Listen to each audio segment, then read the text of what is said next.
card stacked. Next Friday, let's fucking get it. Whole card, movies, come on. Stop playing, people. Look at this. Right. Look at this. Come on. I'm just fighting him. And there won't be much words being said in that ring except for punches being exchanged. And it's just a battle of the fittest, battle of the smartest, and the last man will be standing.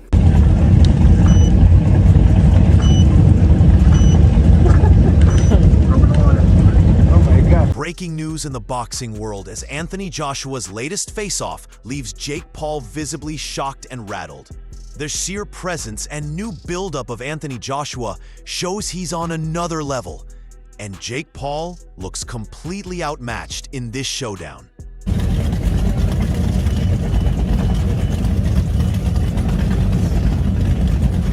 Jake Paul talks tough, but admits Anthony Joshua is a former world champion. His focus on pay-per-view shows nerves more than confidence. Anthony Joshua's experience overshadows Paul already, and this fight looks like a one-sided challenge from the start, with Joshua clearly in control before stepping into the ring. Yeah, we'll see. You know, I'm focused on Saturday night. I have a tough opponent in front of me. Everyone needs to get the pay-per-view, the zone, pull up, be there. But, man. Anthony Joshua sending Christmas cards and warnings to Jake Paul is classic AJ, mixing respect with a psychological edge. He's showing that he's aware of the hype, but isn't intimidated. Jake Paul might see it as a joke or a gimmick, but AJ's subtle message is clear. He's calculated and ready, and Paul is stepping into a ring with a real former world champion, not just a YouTuber looking for attention. You call yourself a heavyweight boxer, but let's be honest, you're just heavy. That's good. You never held a title belt, nor will you ever, but I'm happy to lend you one of mine to spank yourself with. I hear you're into that. Eddie Hearn's words hit hard. AJ isn't just a strong fighter, he's methodical and finishes opponents decisively. Comparing Jake Paul to Francis Ngannou shows the vast gap in skill and experience. Paul might have power, but AJ's precision and history of dominating top-level opponents means this is a mismatch. And anyone expecting an easy night for Paul is dreaming. When AJ,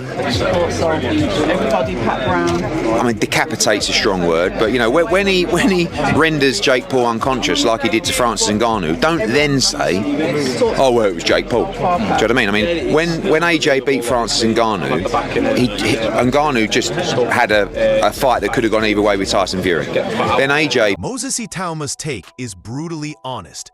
Jake Paul might be decent against lesser opposition, but stepping into the ring with Anthony Joshua is another level entirely.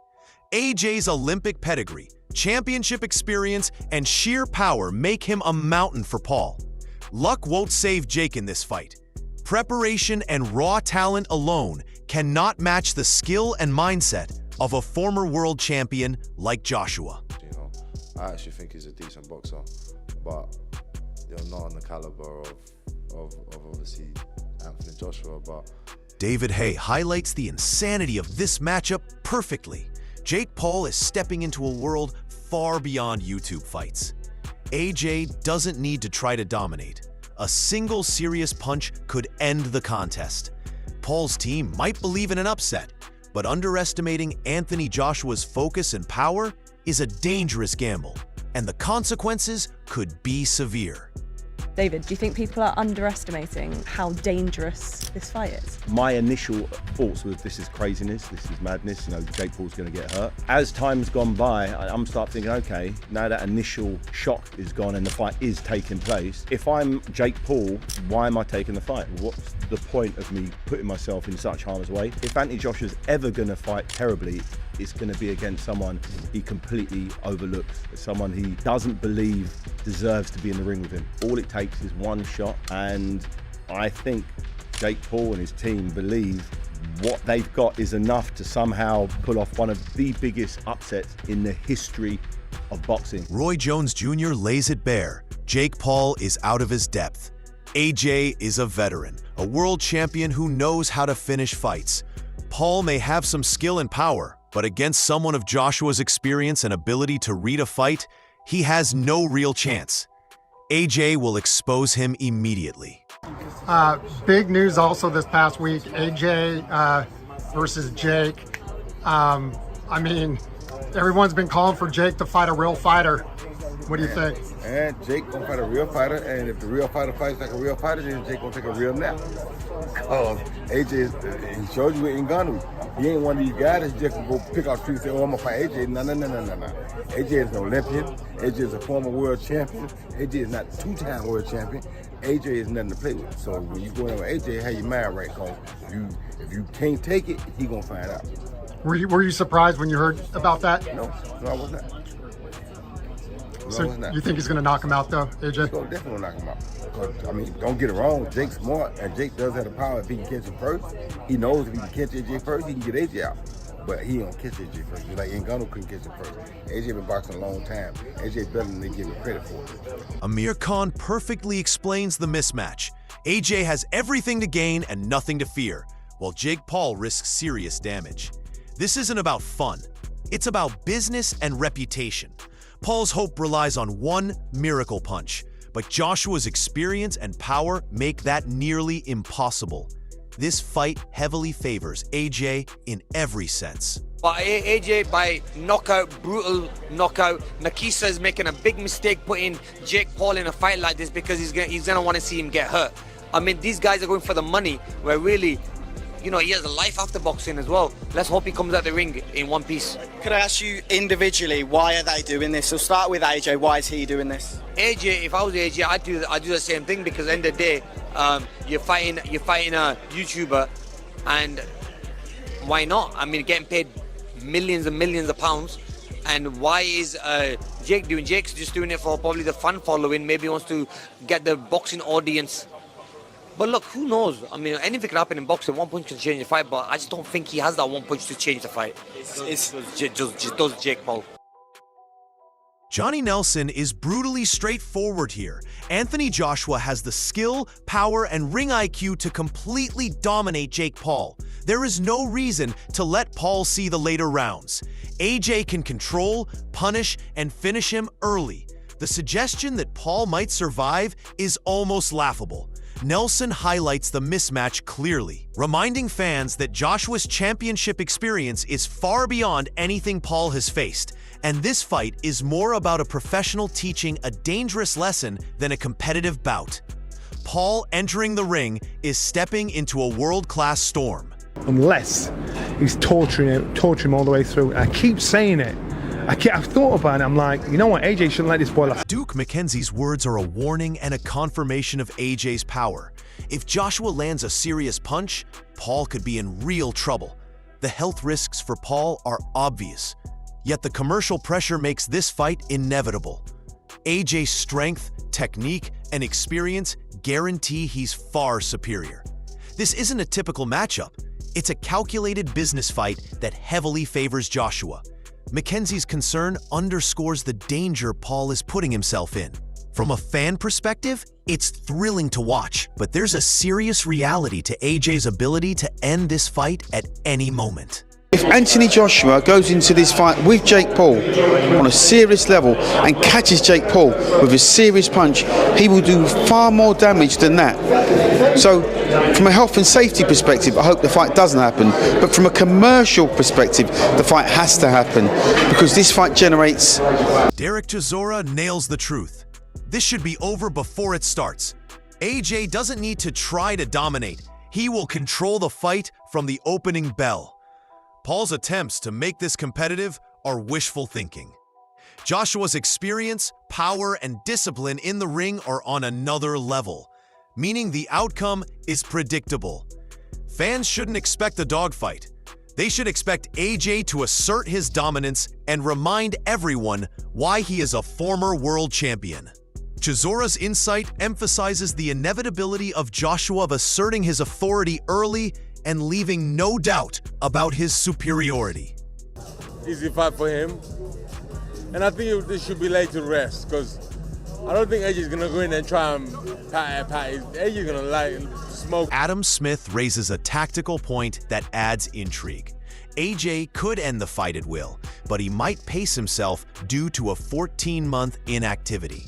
This adds a layer of strategy for Joshua, allowing him to control the rounds while maintaining sharpness for the future. Paul has no such advantage. Despite this potential pacing, AJ's dominance is unquestionable, and even a calculated, measured approach would see Paul overpowered. Smith highlights that AJ's experience allows him to balance aggression with preparation, meaning Paul's chance of landing anything significant is almost zero, and the fight is a one-sided test of skill. Happens, AJ should win whenever he wants to win, but will he want to win early? Will he want to get some rounds in, being inactive for 14 months to prepare him for 2026? Sam Jones sums up the peril perfectly. Anthony Joshua's power is absolute, and if he lands clean, the result could be catastrophic for Paul. Comparing it to Ngannou's knockout shows the level of danger involved. While fans might joke about Paul surviving, the reality is that AJ's punches are fight-ending weapons. Paul's lack of elite experience makes him extremely vulnerable. This is not a hypothetical scenario. It's a legitimate risk every time he enters the ring with Joshua. Jones emphasizes that the fight is a spectacle with serious consequences, showcasing AJ's devastating capability and Paul's extreme disadvantage. Listen, we can all joke, but nobody wants any permanent damage to happen to Jake Paul. But if Anthony Joshua hits Jake Paul with the right hand he hit Francis Ngannou with, he could brown bread him. Johnny Nelson brutally exposes the truth that everyone watching knows. The odds are stacked heavily against Jake Paul, and anyone claiming otherwise is living in fantasy. Fans are tuning in to witness a world-class fighter dominate a YouTuber, attempting to play in a league he doesn't belong. Anthony Joshua's experience, skill, and knockout power make this fight overwhelmingly one-sided. Nelson emphasizes that the spectacle is more about AJ asserting his authority than any real threat from Paul. It's a mismatch that showcases Joshua's dominance and Paul's naivety, and this perspective sets the tone for the entire fight narrative. I think he's going to do it. So you're going to watch this to see, most people watch this to see Jake Paul get his arse given to him. Carl Froch paints a vivid picture of just how devastating Anthony Joshua can be. One clean punch is all it would take to end this fight decisively, proving Joshua's superiority. Froch leaves no room for excuses or debate about Paul's chances. This perspective frames the fight as nearly preordained, highlighting the vast difference in class, power, and experience between a former world champion and a YouTuber. Fans understand that the spectacle is guaranteed to showcase Joshua's skill, while Paul risks exposure and humiliation. Froch's blunt analysis underscores the inevitability of a one-sided contest dominated by AJ from the opening seconds. AJ splatters fake Paul within a round. Within the first minute of the first round, the first punch, the first right hand that lands anywhere on the cranium of fake Paul, the fight is over. It's got to be. Like, you can't make an excuse either way. Does fake Paul think that AJ's that badly passed? Break Warren's analysis highlights the massive gap between AJ and Jake Paul. Joshua's Olympic pedigree, world championships, and natural size make him an overwhelming favorite. Paul's lack of amateur experience and only a handful of pro fights positions him as a dangerous underdog, only in hype, not reality. Warren's perspective stresses that this fight is more spectacle than competitive. Anthony Joshua's experience and technique will define the contest. This commentary makes it clear that Paul is stepping into the deep end against a proven champion. Fans can expect dominance and a lesson in professional boxing from Joshua. AJ will go in as a massive favourite, former two-time world champion, naturally a natural big heavyweight, gold medalist at Olympic Games against a guy who never had any amateur fights. What's he had, about 10 or 12 pro fights, been accused of not fighting decent. Roy Jones Jr. confirms what fans already suspect. Anthony Joshua is going to knock Jake Paul out. While Paul has some power, his timing and experience are nowhere near Joshua's level. Roy emphasizes that AJ's skill, experience, and ring intelligence make him far too difficult to surprise or catch. Even a savvy fighter like Paul cannot replicate the precision or discipline Joshua possesses. The commentary frames the fight as a near inevitability, with Paul's only hope being fantasy. Joshua's dominance and ability to neutralize any attempt from Paul is highlighted, making it clear this is a mismatch in every measurable aspect. Definitely knock him out. Because, I mean, don't get it wrong, Jake's smart, and Jake does have the power. If he can catch him first, he knows if he can catch AJ first, he can get AJ out. But he don't catch AJ first, just like Ngannou couldn't catch him first. Tony Bellew stresses the physical advantage Anthony Joshua holds over Jake Paul. The size, weight, and natural athleticism disparity is enormous. Bellew's skepticism reinforces that Paul has almost no realistic chance to endure Joshua's power or technique. Even with gloves on, the mismatch is glaring. Joshua's superiority is not just skill-based. It is tangible and intimidating in every measurable sense. Fans understand that Paul is entering a highly dangerous environment against a true champion. Bellew's perspective adds credibility to the narrative that Joshua will dominate both mentally and physically, leaving Paul exposed to the full force of a world-class boxer. Joshua, who's now 5 inches bigger than you, maybe more, or 4 or 5 inches, and about 100 pounds heavier. You just don't go from there right up to there. I don't believe it.